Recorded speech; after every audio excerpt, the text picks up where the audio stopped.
Hey y'all, it's Flinny.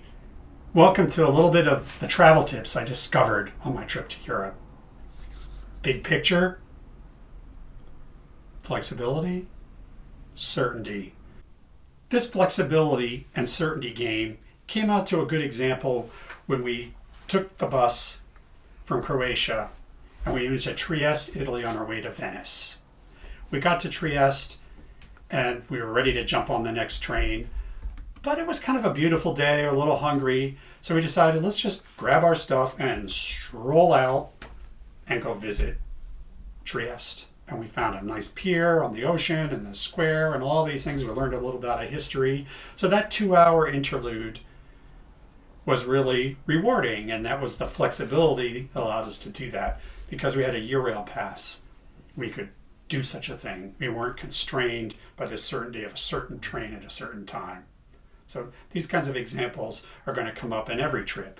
So balance them off is key. Getting around. Eurail passes are awesome for flexibility. You buy it all up front at your home and then you just go travel and you just pick your days. We had 15-day passes. We used 13. We thought it was a great deal and we just love the flexibility. Again, we had a long trip. If we were trying to do it in 3 days, maybe even that'll even work. But having these Eurail passes was huge for us.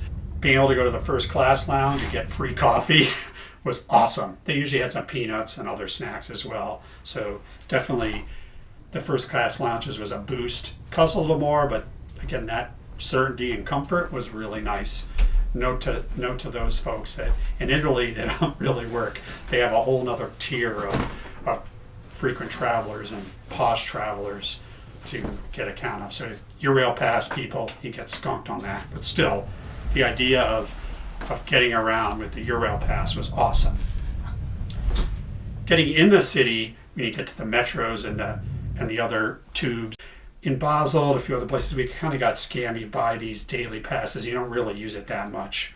So your mileage may vary. In Paris, for instance, we just wanted to walk around because we were recovering from COVID and we just didn't want to be constrained to wearing masks. If your apartment is close to where all the good places are and your location's good, you don't really need to get on a metro. So think highly of that, and that really worked to our advantage, especially in Paris. One thing to think of that's just a modified version of these full-day bus tours. So big bus tours in Vienna was awesome for us because we just get on and just zoom around. If the weather's kind of dodgy, the trams in Switzerland, it's just nice to just ride around and see some sights, even though the weather's crappy. Best was in Paris was the Bateau bus, which is the river cruise option, but it doesn't have all the tour guide stuff.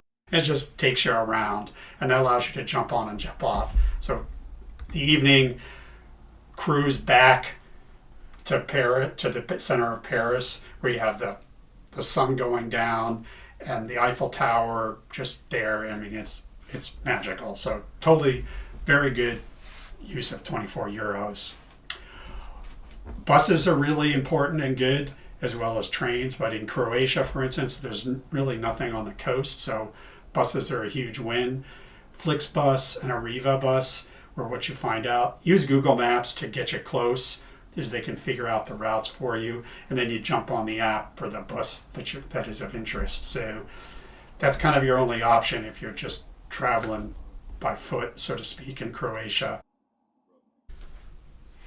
Lodging. Of course, having a good place to sleep is helpful. We didn't do exhaustive research, but the budget hotels and hostels didn't really work for us as a couple.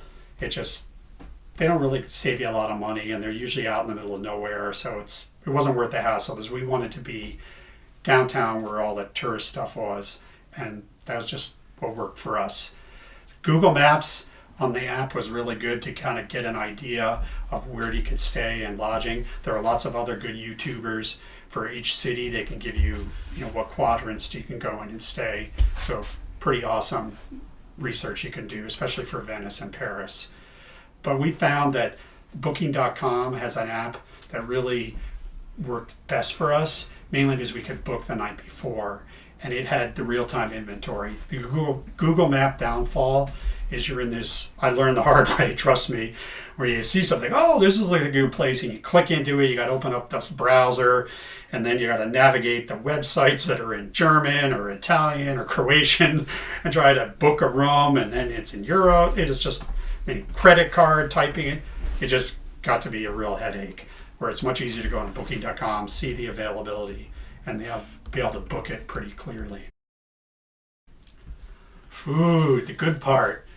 Depending on your budget, you can do whatever you want, but we found that because we were staying in decent budget hotels, that they usually had a free breakfast, which was awesome. You could get totally filled with food. Maybe you even put them in your backpack and take them with you. Augmented by grocery stops at the different stores, Hofer's or wherever you are. There's always, you could find the little quickie marts, get some snacks. And that way you traveled or hiked during the day and just ate that, and then at night went out to Splash for dinner. So that combination really worked well, and you could get lots of good things. So you could save up for a yummy dinner, and that was very awesome.